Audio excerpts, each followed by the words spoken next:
Imagine you're a 16-year-old peasant girl in 1600s Hungary. A messenger arrives at your family's farm with incredible news. The Countess Elizabeth Báthory herself has chosen you to work at her castle. You'll learn proper etiquette, serve noble ladies, maybe even find a good marriage. Your parents are thrilled. This is the opportunity of a lifetime. They pack your few belongings and send you off to Castle Countess with their blessings. You arrive at the imposing fortress. The Countess is beautiful, pale skin, dark hair, elegant beyond anything you've ever seen. She's 40 years old but looks decades younger. She smiles at you, welcomes you, then she leads you down stone stairs to a cellar. That's where you see them. The iron cages, the bloodstains, the instruments, scissors, needles, red-hot pokers. Other girls cowering in corners, covered in burns and cuts. You try to run, but the heavy wooden door slams shut. The Countess' smile never wavers. "Don't worry," she says. "This won't take long. You are about to become one of at least 80 confirmed victims, possibly as many as 650, of Countess Elizabeth Báthory, the woman who would be known forever as the Blood Countess, the inspiration for vampire legends, one of history's most prolific serial killers. But here's the twist. She might have been innocent, framed by powerful men who wanted her land and wealth.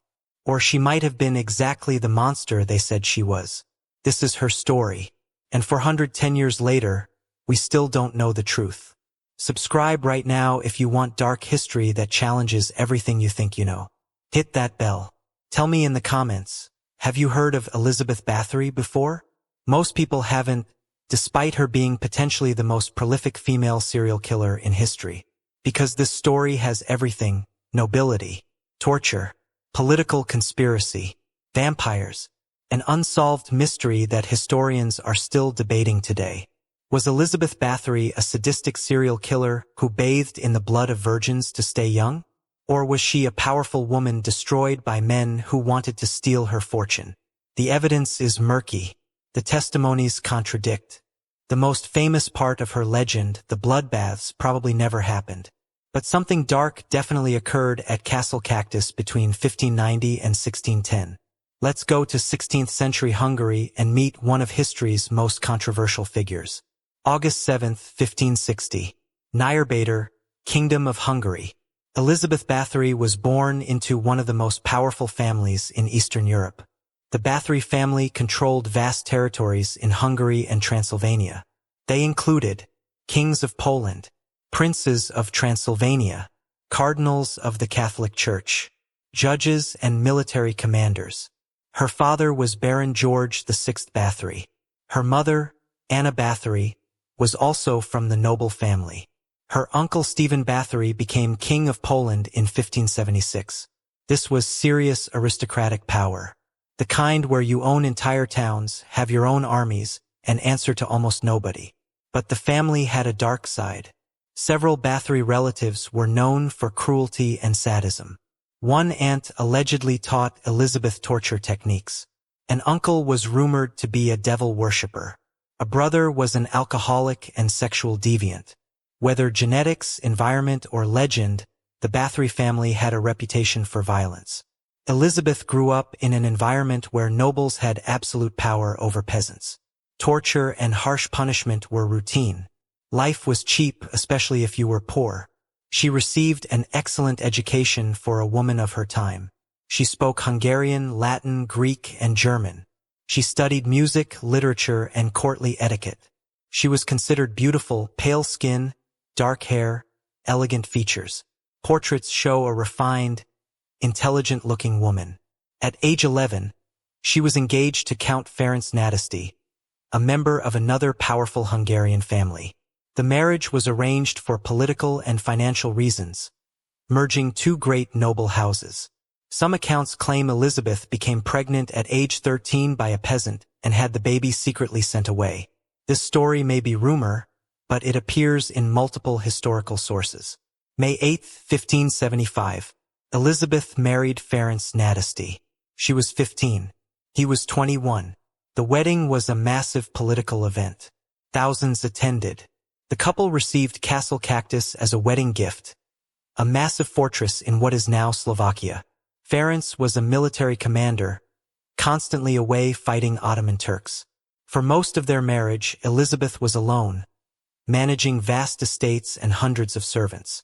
This gave her enormous power and very little supervision. Some historians suggest Ferenc taught Elizabeth torture methods.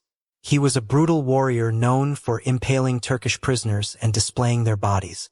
Letters between them discuss punishments for servants. But Ferenc also provided restraint. While he was alive, Elizabeth's behavior, if she was already torturing servants, stayed within acceptable noble cruelty. Then, in January 1604, Ferenc died of an illness. Elizabeth was 43, wealthy, powerful, and suddenly unsupervised. And that's when the rumors started. Between 1604 and 1610, whispers began spreading through the Hungarian countryside. Girls were disappearing. Peasant families would send daughters to work at Castle Countess, a huge honor, a chance for advancement, and never see them again. The Countess would explain that the girl had died of illness, or run away, or been sent to another estate. Initially, nobody questioned it. Servants died all the time, disease, accidents, harsh conditions, and peasants had no legal recourse against nobles. But the disappearances kept happening, and some girls who escaped told horrifying stories. According to later testimony and rumors, the Countess would torture servant girls in systematic, brutal ways, beating them with clubs until their bodies turned black, burning them with red-hot irons and pokers, forcing them outside naked in winter, pouring ice water on them until they froze, sticking pins and needles under fingernails, cutting fingers off with scissors or shears, smearing them with honey and leaving them for insects to attack, biting chunks of flesh from their faces and bodies, starving them for weeks. One especially horrifying method. Elizabeth allegedly had iron cages with sharp spikes inside. Girls would be placed in the cages and tortured until they bled to death, while Elizabeth sat underneath, bathing in the blood. But here's the problem. That last detail, the bloodbaths, didn't appear in contemporary testimony. It showed up 100+ years later in a 1729 account by Jesuit scholar Laszlo Tarazzi. The legend says Elizabeth believed bathing in virgin blood would preserve her youth and beauty, that she slapped a servant girl once, got blood on her hand, and noticed her skin looked younger. So she started systematically draining young women. It's the most famous part of her story. It's what earned her the nickname Blood Countess. It's what inspired vampire legends and comparisons to Dracula.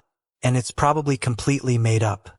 Contemporary witnesses described brutal torture and murder. But nobody in 1610 to 1611 mentioned bloodbaths. That detail was added later, likely because people couldn't accept that a woman would torture and kill for its own sake. There had to be a reason like vanity. So what actually happened? For years, Elizabeth tortured and murdered peasant girls. This was overlooked because, 1. Nobles had near absolute power over peasants. Harsh punishment was legal and expected. Peasant deaths weren't investigated. A few dead servants? Who cared? 2. Elizabeth was extremely wealthy and connected. Her family included kings and princes. She owned vast estates. She had political protection. 3. There was no modern law enforcement, no police force, no forensic investigation. Local authorities were terrified of nobles. But then Elizabeth made a fatal mistake. She started killing daughters of lesser nobility. Around 1609, Elizabeth's servant recruiters started targeting minor noble families, not just peasants. She'd promised to teach their daughters courtly etiquette, social skills, music. Parents thought this was wonderful. Their daughters learning from a countess. But these girls also started disappearing. And unlike peasants, minor nobles had the political connections to complain. Letters began flooding into King Matthias II's court. Dozens of noble families demanded investigations. Their daughters had gone to Castle Countess and never returned.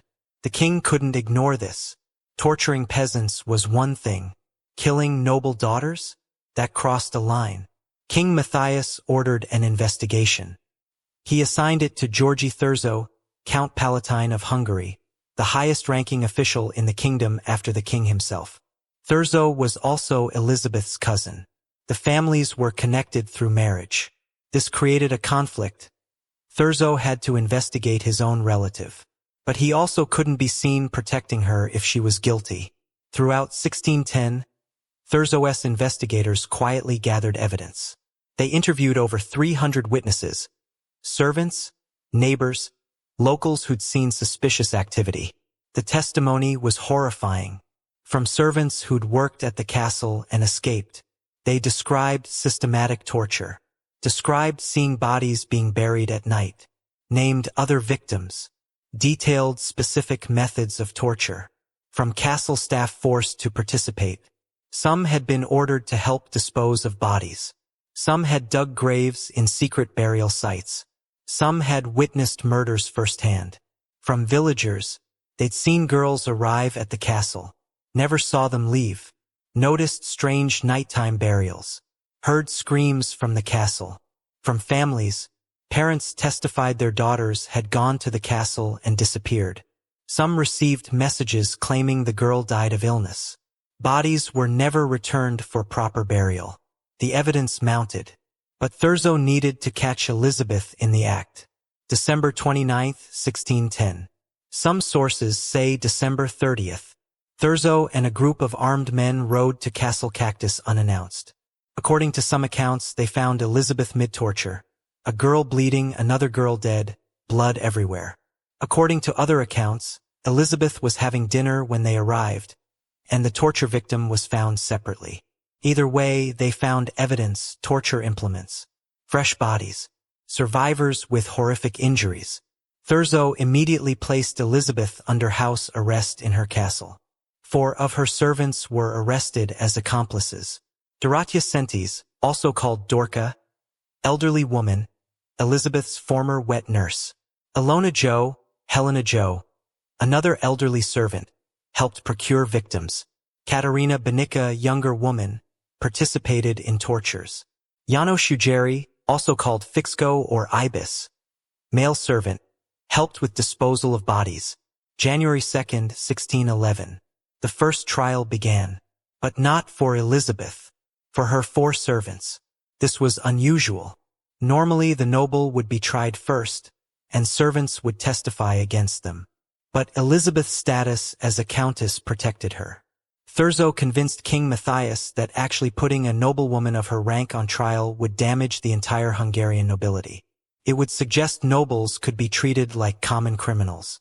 So instead, the servants were tried while Elizabeth remained imprisoned in her castle. The trial was brutal. The accused were tortured to extract confessions. Standard practice in 1600s Europe. All 4 confessed to helping Elizabeth torture and murder young women. Testimony from the servants. Dorothea Sentes claimed she'd helped kill about 50 girls. She described heating irons until red-hot and applying them to victims' feet and genitals, holding girls down while Elizabeth tortured them, helping dispose of bodies. Helena Jo admitted to similar numbers. She testified she'd procured girls from peasant families, promising them work. She'd held victims while Elizabeth stuck needles under fingernails. She'd seen Elizabeth bite chunks of flesh from girls' faces. Jano Shugeri, the male servant, testified he'd helped bury bodies in secret locations. He'd dug up previously buried bodies when burial sites became too obvious. He'd witnessed Elizabeth torture girls to death. Katerina Banica provided similar testimony. All claimed they'd been forced to participate, that refusing Elizabeth would have meant their own deaths. But how many victims were there? Testimony varied wildly. Some servants claimed 50 to 80 deaths. Others said over 100. One witness claimed to have seen a ledger in Elizabeth's handwriting listing 650 victims. That ledger, if it existed, was never produced in court. But the claim was recorded. Verdict. On January 7, 1611, the second trial concluded. All 4 servants were found guilty. Sentences: Dorothea Sentes and Helena Jo. Both had their fingers torn off with red-hot pincers by the executioner, then were burned alive at the stake. Katerina Banica, originally sentenced to be burned alive, but her sentence was reduced to beheading because she was younger and may have been coerced. Her body was then burned. János Ujjeri, beheaded. His body was burned.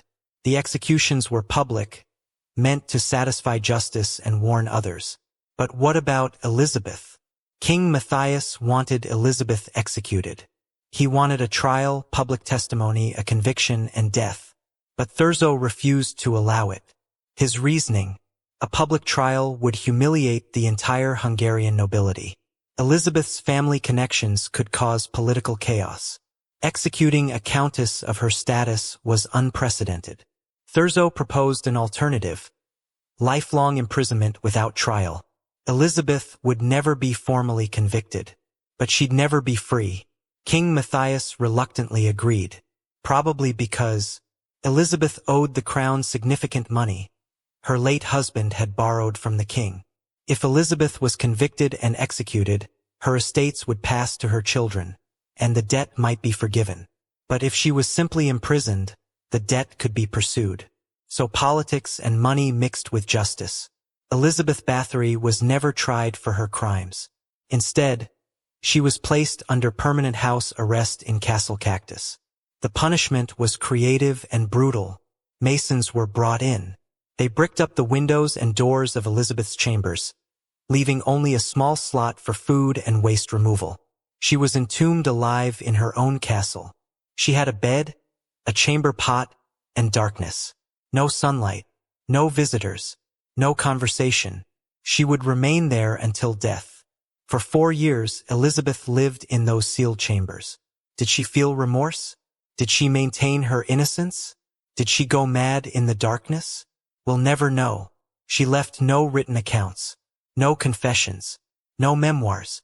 On August 21, 1614, a guard checking the food slot noticed Elizabeth wasn't moving. She was dead at age 54. Cause of death: unknown. Probably disease or simply giving up. She was initially buried in the church at Castle Countess. But local villagers were so outraged that a monster was buried in consecrated ground that her body was moved. Her final resting place is unknown. Likely an unmarked grave somewhere on her former estates. And with her death, the mystery deepened. For 300+ years, Elizabeth Báthory was remembered as a sadistic serial killer. The Blood Countess, a monster. But starting in the 1980s, historians began questioning the official story. The case for conspiracy: 1. The evidence was weak. Of 300 witnesses, over 250 provided either hearsay or no information. They'd heard about murders but hadn't witnessed anything. The testimonies from servants who actually worked at the castle. Extracted under torture. In 1600s Europe, torture regularly produced false confessions. That ledger with 650 names? Never produced. Only mentioned secondhand. The official who supposedly saw it never testified. 2.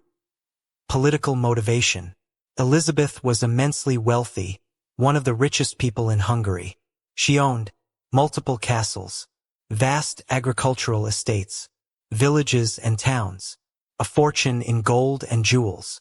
She also held debts from powerful people, including King Matthias himself. Her late husband Ferenc had loaned the king significant money that was never repaid. If Elizabeth was convicted and executed, her estates would pass to her children. The debts would become their problem, and they might demand repayment. But if she was simply imprisoned without trial, she couldn't manage her estates. Relatives could take control. The king could seize assets. Debts could be forgotten. 3. Gender politics. Elizabeth was a powerful widow. In 1600s Europe, wealthy widows were threatening figures. They controlled property without male supervision. Several historians argue the accusations were designed to remove a powerful woman and redistribute her wealth to men. The torture of peasants? That happened constantly on noble estates. Harsh punishment was normal. But only when Elizabeth allegedly killed noble daughters did authorities care. 4. Thurzo's behavior was suspicious. Georgi Thurzo, who led the investigation, stood to benefit from Elizabeth's fall. He was her cousin and managed some of her estates. He could gain control of her properties. He avoided a public trial that might exonerate her. He supposedly caught her in the act, but accounts vary wildly. Some say she was covered in blood mid-torture.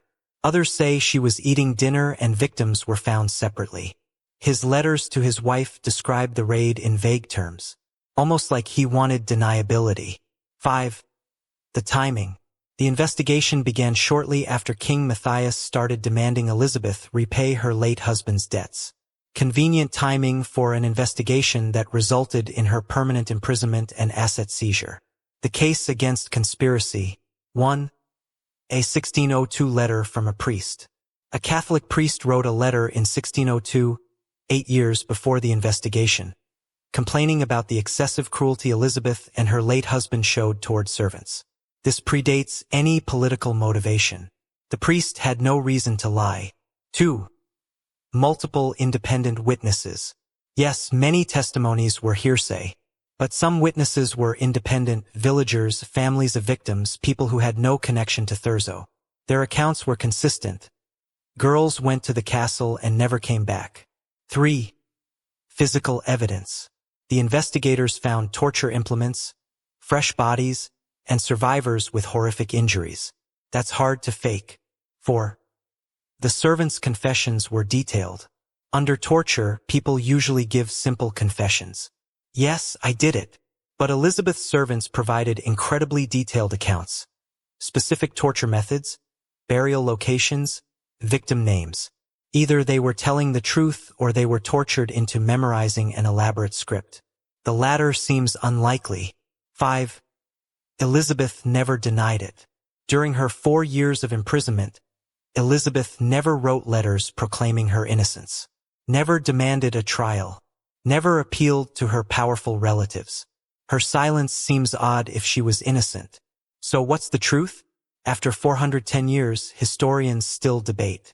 Here are the most likely scenarios. Theory 1. She was guilty but exaggerated. Elizabeth probably did torture and kill servants. Noble brutality toward peasants was common. Her family had a history of sadism. Multiple independent witnesses testified consistently, but the numbers were likely exaggerated. 650 victims? Probably impossible.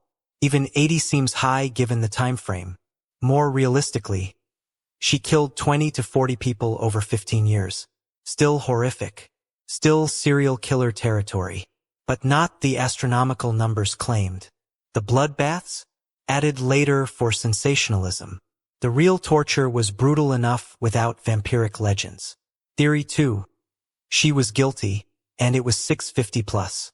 If Elizabeth had been torturing servants since the 1580s, while Ferenc was alive and participating, and ramped up after his death in 1604, then 650 deaths over 25 to 30 years isn't impossible. That's about 20 to 25 per year.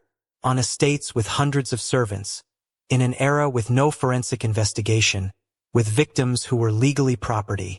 It's plausible. Castle servants had high turnover. Girls dying of illness or running away wouldn't raise suspicion for years. Theory 3. She was partially framed. Maybe Elizabeth was harsh, even abusive by modern standards. But her behavior was within normal, noble cruelty for the era. Then political enemies used exaggerated accusations to destroy her and seize her wealth. Some testimony was real. Some was fabricated. The conspiracy amplified real abuses into monstrous serial killing. Theory 4. She was completely innocent. The weakest theory, but defended by some historians. Every witness lied or was coerced. Every piece of evidence was planted. The whole thing was a frame-up from start to finish. This requires believing that 300 witnesses, many independent, all lied consistently. That physical evidence was faked. That Elizabeth's servants were tortured into elaborate false confessions. Possible? Technically. Likely? No. The most probable truth. Elizabeth Báthory tortured and murdered servants. The exact number is unknown, but likely between 30 to 100 victims over 20 to 25 years. Her crimes were real, but they were also weaponized for political gain. Authorities ignored her abuse of peasants for decades.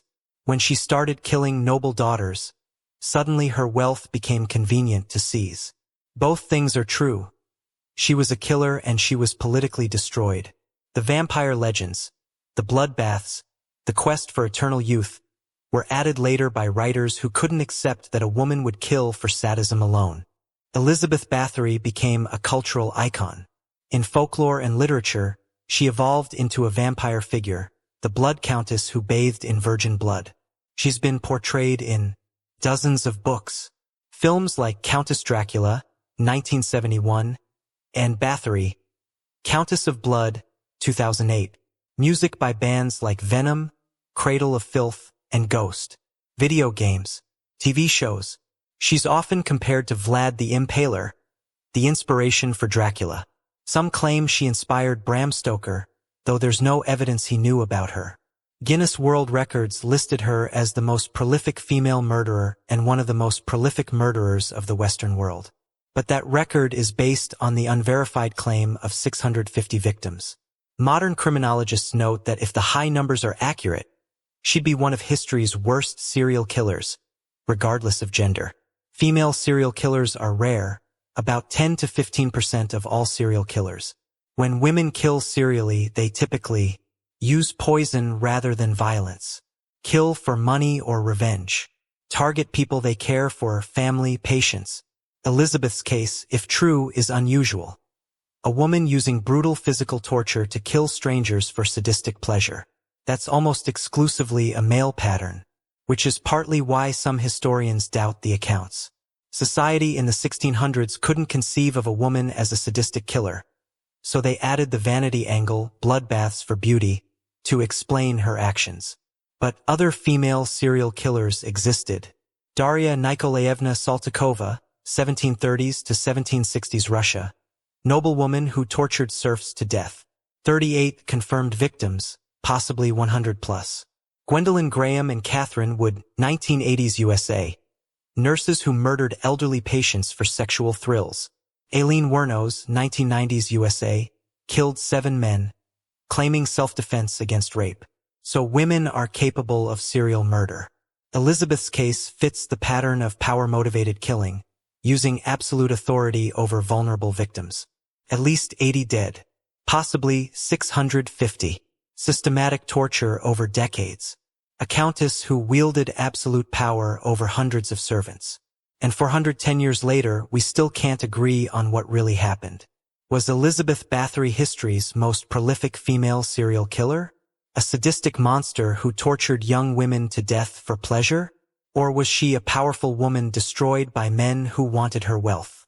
A victim of politically motivated slander, with real abuses exaggerated into monstrous legend? The evidence is contradictory. The testimonies were extracted under torture. The most famous parts of her story, the bloodbaths, were probably invented decades after her death. But something horrible happened at Castle Cactus between 1590 and 1610. Girls went there and never came back. Servants testified to systematic torture. Bodies were found. The truth is probably somewhere in the middle. Elizabeth tortured and killed servants, a real crime. But the numbers were exaggerated and her wealth was seized by political enemies who exploited real abuses for profit. She was both monster and victim, killer and scapegoat, and she died alone in a bricked-up room, her final resting place unknown, her true story lost to legend. The Blood Countess remains one of history's greatest mysteries. A woman so infamous she inspired vampire legends. So controversial that historians still debate her guilt 400 years later. So here's my question. Do you think Elizabeth Báthory was guilty?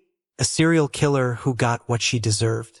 Or a powerful woman framed by men who wanted her fortune? Drop your answer in the comments. And if this story made you question everything you thought you knew about history's monsters, subscribe, hit that bell, and share this with someone who loves unsolved mysteries. Because sometimes the monsters are real, sometimes they're invented, and sometimes, like Elizabeth Báthory, they're both. Until next time, remember that power corrupts. And absolute power? That makes monsters, or scapegoats, or both.